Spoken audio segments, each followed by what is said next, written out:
So today is March 31, Tuesday. And it is Holy Tuesday. So, yeah, yun lang.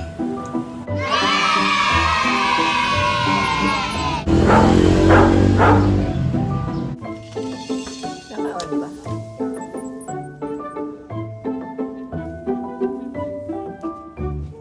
Upo mo dyan, Ining, bata. Ining.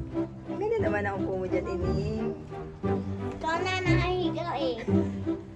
At para naman nainggit pa si Ining. Ha? Lola Gia. Upo. Diyan ka lang ha.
So, madami rin akong pinakitang videos kanina, di ba?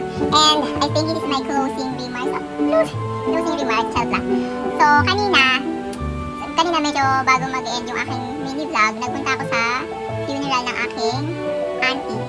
Siya ay kapatid ng aking tatay na sumakabilang buhay na din. So, si Tita Lina is galing siya ang Amerika at siya yung nilibing kanina. Yun yung pinuntahan namin. So, that's it. It's still Holy Week and it's Holy Tuesday. So, yeah, yun lang siguro muna. So, siguro ngayon medyo solemn lang muna yung mga videos ko and then medyo hindi lang muna siya katulad ng dati na medyo happy thoughts.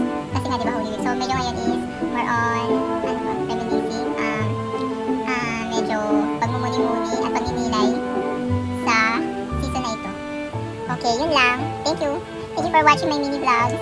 Kahit na medyo bago pa ang aking channel sa paggawa ng vlogs. Actually, ngayon lang tong mini vlog. Siguro pag tagal-tagal, na siya. Ang haba ako ng mga videos ko, medyo vlog na talaga siya. Ngayon mini vlog pa lang din. Kasi mostly, ina-upload ko rin siya sa iba akong platform patulad ng Facebook, sa Instagram, and then yung pinaka-platform talaga niya ay sa YouTube. So yeah, thank you for watching guys. See you on my next mini vlog.